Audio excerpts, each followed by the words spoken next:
I just want to welcome you all. And so this is a kind of a very new thing, very simple thing, and hopefully it's useful. At least it's useful internally for us, as well as one of our first collaborators who actually came to us with this problem is Ben from JGI. And they run dual polarities on all their samples, like tens of thousands, and they have to share the results with collaborators. And if you send them 2 sets of results versus 1, it's more to explain. So even from just a convenience standpoint, it's nice, as well as from your own analysis, hopefully your own analysis standpoint. But the idea here is that you might acquire your data in both positive and negative polarity under the same chromatography conditions. And there is going to be some overlap in terms of molecules that ionize in both. Obviously, there's going to be a lot of unique to both. That's the whole reason you're doing both the polarities. But one of the things that we wanted to do was try to link the networks given that overlap. So it's just a little, you can look at one Cytoscape thing, enabling propagation between the two, just because there are asymmetries in terms of how big the spectral libraries are for positive versus negative data.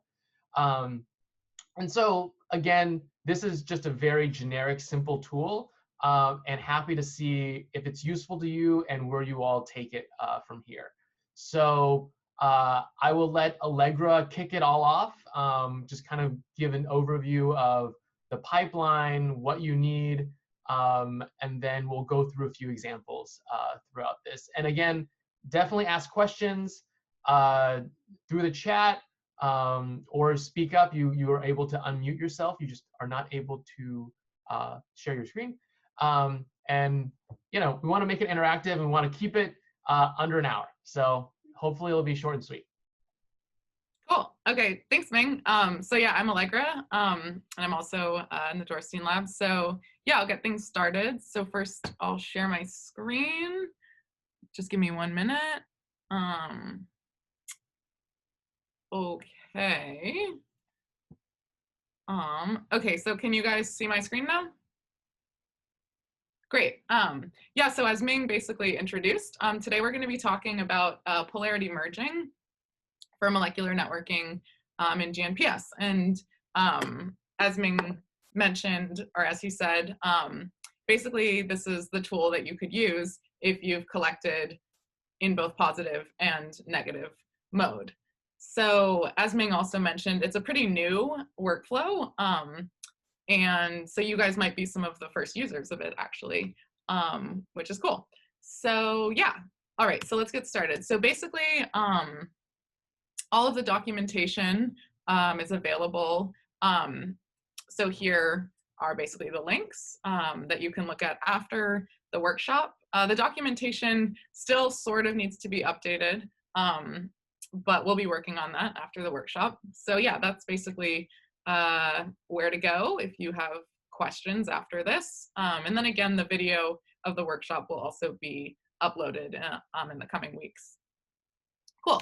So basically today, what we're gonna do, just like kind of what we've done in the previous workshops, is take you guys through an example. And this is one of our coworker, Alan, his data sets, and I believe it's human blood, looking at some basically bacterially derived modifications of antibiotics. And he's collected this data in both positive and negative mode. So that's the job we'll be looking at. Here are the task IDs for both positive and negative networking jobs, and you'll see those are going to be necessary. And then here is the ID for the merged network. So we're going to actually run the merged network, but if it doesn't finish in time, then you can go to this link. Okay, so just running through the workflow really quick, so you guys have sort of an overview of what we're going to do. So polarity merging is possible with both like feature-based molecular networking and also classical molecular networking. So that's really nice. So basically here's the workflow. We have our positive mode LCMS data and our negative mode LCMS data. And then if we want to do a feature-based molecular networking job, we can do feature detection in MZMine, and then we'll run our molecular networking on each of those 2 polarities separately, and then we'll do the network merge step. So that's really what we're going to be doing today, this network merging step. And then we'll obtain a GraphML file containing positive and negative mode features, and then we can visualize that in Cytoscape. If we want to do a classical molecular networking job, we'll do something similar, but this time we'll have our positive mode GNPS ID, our negative mode GNPS ID. We'll get a GraphML for each, and then we'll actually set some parameters. So give it a retention time tolerance, an MZ tolerance, an adduct allowance, and then from there, we'll get our merged GraphML file, and then that's what we'll put into Cytoscape. So that's kind of the broad overview of what we'll be doing and what we can do with the network merging polarity tool. And so from there, I think we'll just get started with our example. So I think Ming is now gonna take over and start walking you guys through that.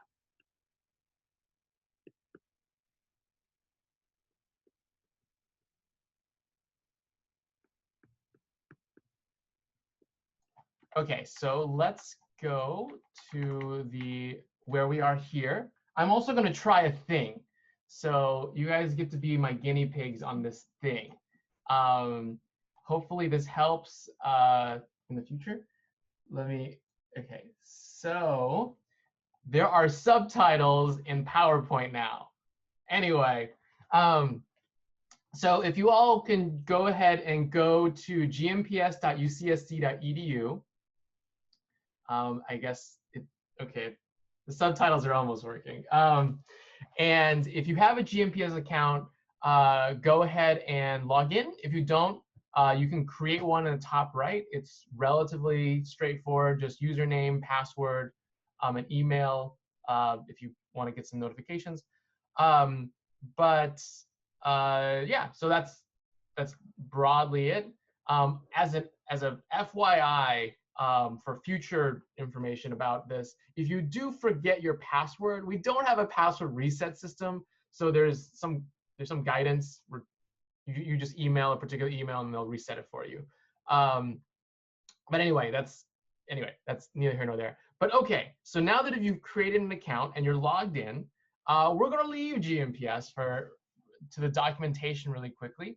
So if you click on this Learn More tab on the splash page, this will take you to our documentation.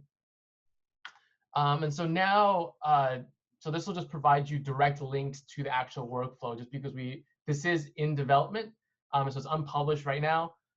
So it's not on the actual main splash page of GNPS. But if you go to the documentation and you come down here, and there's a GNPS tool index. So this lists basically all the tools. So it's like a relatively big page. But at least this is how I can kind of navigate the madness. And if you go down there, and then there's a GNPS workflow section, and then there's a line item here that's called Networking Merge Polarity Networks. And so go ahead and click on this workflow GNPS that's in the GNPS link column. And so that will take you to the right location. So again, if you've downloaded the slide, there's some pickup links here. So if you don't know where we are, it'll take you to exactly the link that you should be at. So now that you've done that, you've clicked on that, it'll take you to this form here. And so you won't see this workflow thing. It'll be hidden for you. But you'll see everything else. And what you can notice here is it's very simple. So basically, as Allegra pointed out, you need to have run your data through GNPS to create networks for your positive and your negative data separately. So whether it's classical or if you did feature finding, you need to have run those already. And so you can see you can simply put in the task ID for the positive and the task ID for the negative that you've already run. And then there's some parameters that we'll need to put in when we start merging the two networks together. And so the concept of how you merge these two together is very, very simple. So at the most basic incarnation that we're providing here is that we're assuming that if a molecule ionizes in positive mode, it could be an M plus H. So there's a proton added. If in negative mode, it's an M minus H. So if that is the case, then there should be a 2 Dalton shift in M over Z between the detection of that same molecule. So there's some decimals for actual masses of hydrogen or the proteome, but that's going to be accounted for. So specifically, what you need to enter here is the ppm tolerance of your instruments. So by default, we do 50. If your instrument's more accurate, you can lower that down. Additionally, the assumption is that you have run all the data under the same chromatography. So if that's true, then the peak that comes out representing that molecule should come out at the exact same retention time, plus or minus some sort of tolerance. And so this allows for this sort of tolerance right here. So unfortunately, there's some confusion on units based on which workflow you actually run. If you ran the classical, it's in seconds. If you ran it with feature-based, depending on your feature detection tool, it can be either in minutes or seconds, but at least for MZ-Mine, it's in minutes. So be aware of that. And so there's some defaults. So these are some things you need to check based on your own data. But this is all you essentially need to set. Again, it is very, very simple. We only, right now in this particular case, consider M plus H and M minus H. No fancier set of adducts. And so it's probably would be improved by that, but would also might yield more false positives. So that's something we're evaluating. But for now, this is what we got. So again, you can, if you want to follow along, especially on the slides, you can put in the task ID for the positive data on the top, and you can put in the task ID for the negative data on the bottom. And so these are all in the slides. It's probably not meaningful for you to read this off of this video stream. And additionally, for this particular test, it is from feature-based, so it's in minutes. So that's why we put 0.1 minutes. So the drift was relatively small for this data, so under 6 seconds. So that's what we put here. And then the ppm tolerance, we leave the default as well. So that's it. Very simple. You can put your email here as well. And then we just click submit. And we're off to the races. And so what we have here is the finished job exactly on this data. And so one of the things that I'll show you is, so this is the status page after you're finished. But one of the things that's important to us, especially when we were developing this, is understanding, well, are we doing a crappy job in terms of aligning molecules in the positive to the negative? Are the connections that we're actually adding and saying these are the same molecule, is that correct or not? And so one of the ways that we are checking for this is we rely on library IDs of the positive and negative data separately. So whenever you ran the job at GNPS, we did a library search, and we made some set of putative identifications, and we have, in a lot of cases, the structure. And so if you have the structure, you can ask, well, if this algorithm says that's the same molecule in positive, negative, we have some sort of trusted external reference from the library IDs to check that answer. And so what we do is, for the molecules that we say are the same in positive and negative, we see if the structures are similar. And the way we measure this is a Tanimoto similarity in the structure. And so just to give you an idea, a 1.0 score means it's identical in structure. A 0 means it's not similar at all. And somewhere in between is not the same, but some overlap in terms of structure. And so if you click on the summary table, and this will give you a table here that will show you all of the edges that were added, or all the pairs of positive and negative data that we think were the same molecule. And in this Tanimoto column, it will give you scores ranging from 0 to 1, and then also there's -1. If it's -1, that means there was no structure for us to compare, and we can ignore those if we're checking for correctness. So generally what I do in order to just do a sanity check, I put a 0 in this left box here, which means the lower bound has to be 0, and then it shows me all the Tanimoto similarities that could be calculated.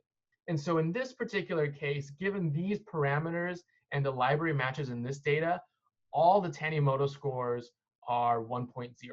So this gives us confidence that given the ones we could check, because we had structures on the positive and negative side, the set, they were all correct.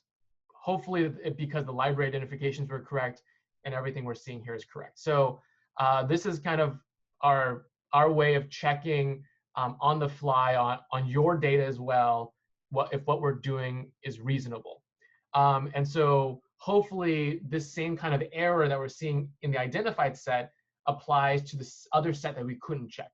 So that's a hope. We don't know if that's actually true, but this is what we can do in terms of kind of catching ourselves. So that's one way that you can check our work to make sure things are going okay. But if that looks okay, then what you can start doing is, first of all, you can download the GraphML and import it into Cytoscape, or computationally work with it if you want. Or just to make things a little bit easier, you can click on this direct Cytoscape preview/download. And it's similar to all the other workflows as well, where you could, it automatically brings in the Cytoscape, applies a style, and allows you to download. So it just makes it relatively easy. And so if you click on that link, and again, there's a little catch-up link down here, it'll give you this particular Cytoscape thing. And I will let Allegra kind of go through this very last bit of the Cytoscape. And then if any of you have any questions or want to try it on your own data, we'll be happy to answer those or facilitate. All right, cool. So I'm going to share my screen with you real fast. Okay, so currently I'm going to work through Cytoscape with you. So right now I just clicked on that button, direct Cytoscape download, and now we're waiting. So maybe I should have clicked on it a minute before, but here it is. Okay, great. So yeah, so let's do the download Cytoscape file. And yeah, the direct download, I'm not sure if you guys have used it a lot, but it's really nice because basically the template is already applied. So sort of what we see here, we'll see that nice same layout when we open it in Cytoscape. And so I've just opened Cytoscape, so just give me a minute.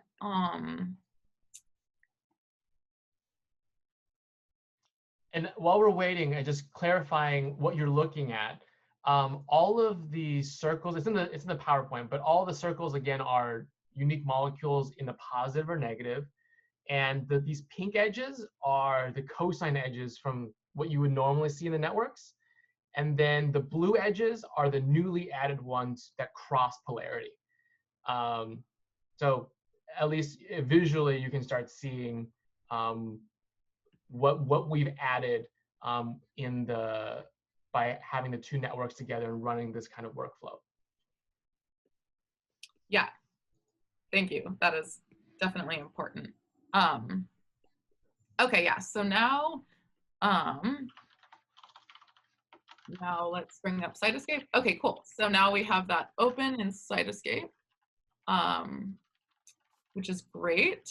And yeah, now let's just do a little bit of exploring the network. Cool, yeah, so we see we have a bunch of, whoops. We have a bunch of pink edges and a bunch of of blue edges. So let's look at maybe some molecule of interest. So I know that there is the drug Cipro in this data set. So maybe we can find it. I know, let's see. Okay, I guess we have a lot of different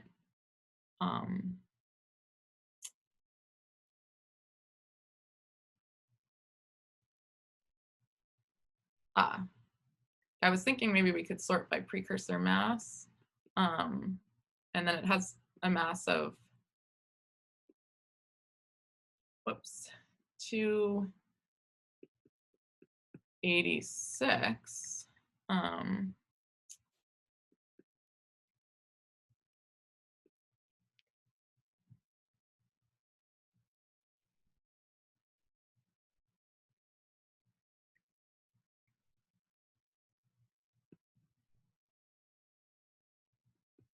Sorry, bear with me for a minute. I keep losing that column.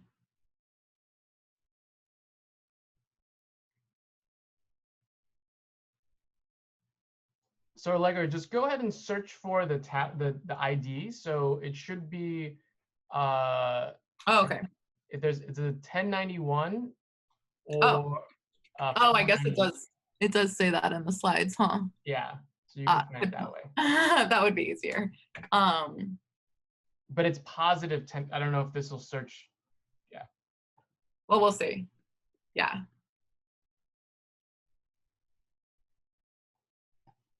True, yeah.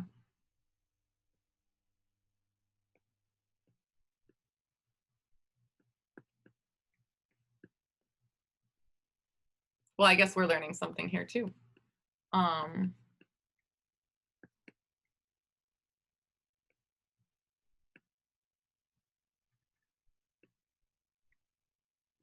So you also probably want to turn on show graphics details so you can see everything.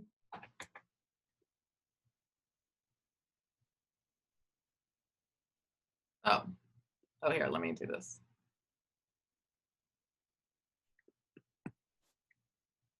Okay, so I guess, so I think it's the negative one. So it's negative 1091, not. Okay, okay. But I guess we do actually need that when we search. So that's good to know.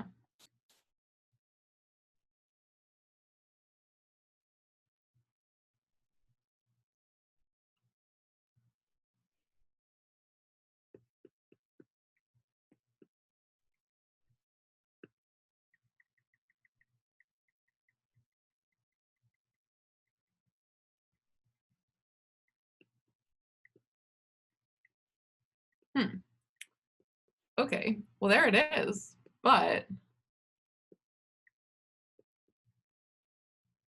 for some reason,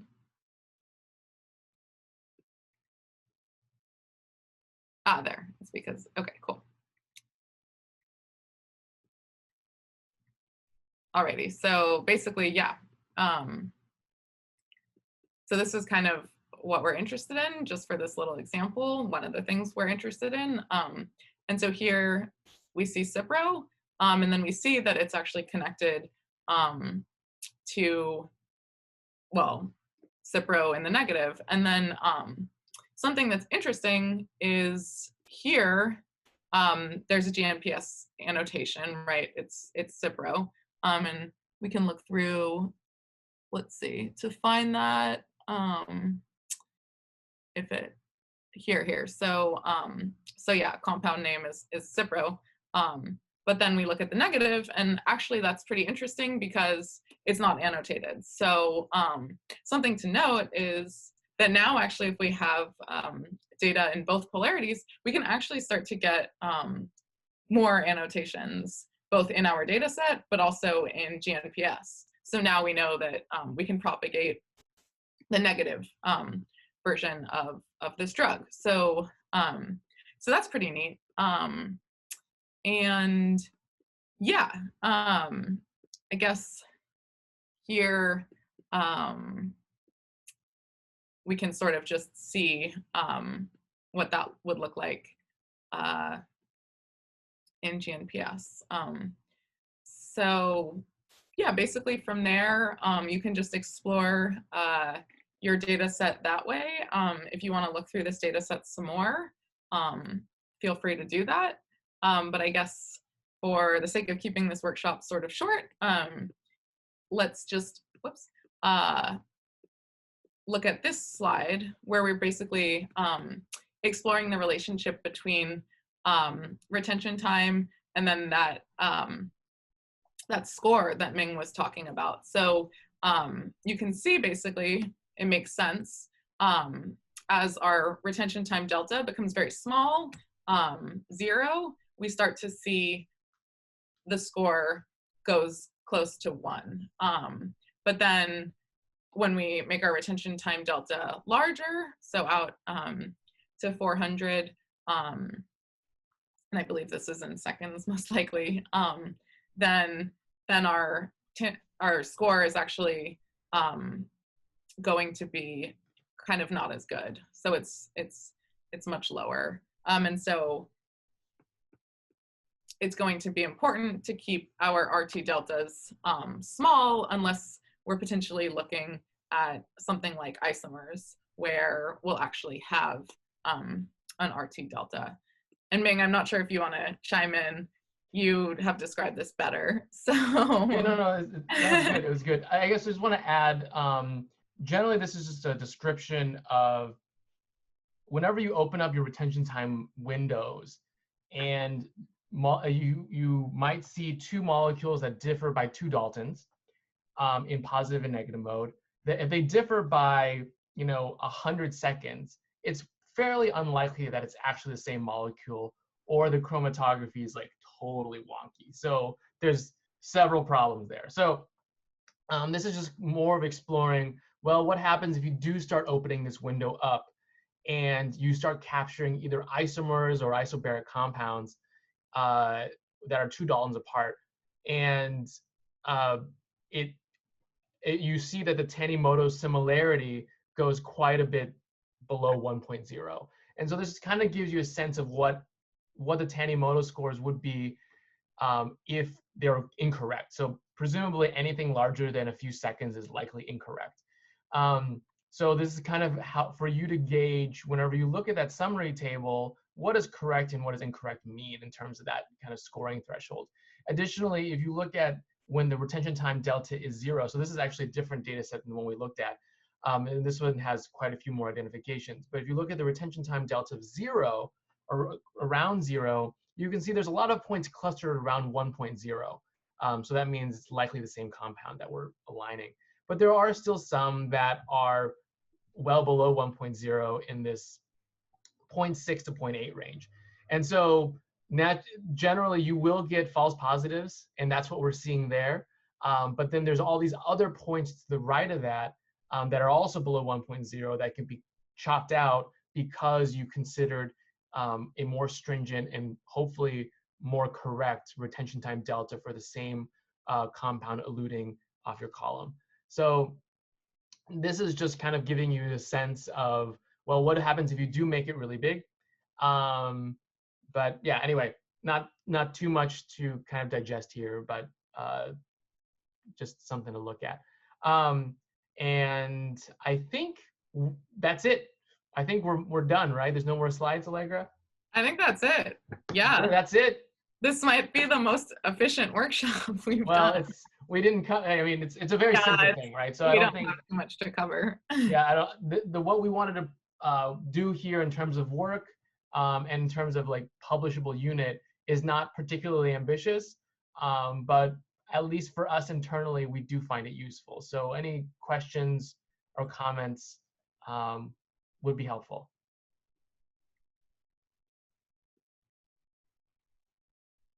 So I think I saw, Krista, you asked predefine a set of compounds.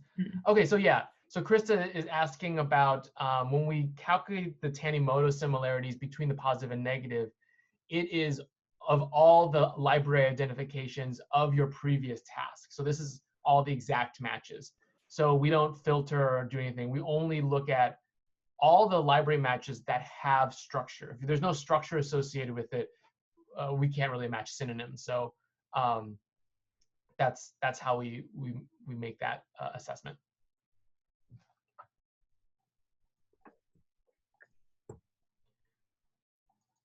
But yeah, any other questions? It's relatively fast to get up and running. Hopefully it helps. It's making things a little bit easier. And yeah, definitely let us know if you have an issue. We'll be sure to fix it. And Mehdi says, do we need a specific layout to this kind of network? Generally, so this is actually a relatively good question. So what'll happen is, whenever we created the original networks, we started pruning them out to make them more interpretable. So now when we add these polarity edges, it will kind of make it more of a hairball again. So generally the default layout in Cytoscape will be okay. Generally, if you have a pretty tight PPM tolerance and retention time tolerance, just because it won't be bringing in too many false positives. But what happens is it does make it more like a hairball. And so what I think, Mehdi, you're touching upon is, well, it could, in some degenerate cases or just highly complex cases, you might add a lot of edges, especially when we're considering this plus something like ion identity networking, which brings together adducts within a polarity group. And then it really becomes kind of a mess. So one of the things that we haven't implemented that is probably necessary is a way to start repruning these networks so that it becomes pulled apart again.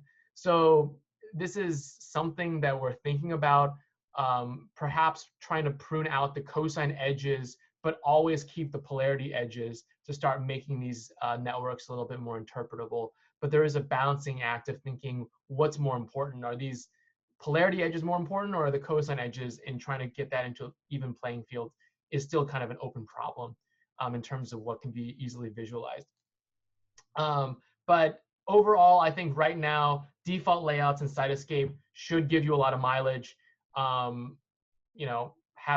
you run into a degenerate case, let us know. And maybe it's not a layout problem in Cytoscape specifically, but we need to think about more intelligently how to create networks that are more human interpretable downstream to make it so that Cytoscape doesn't have to work so hard.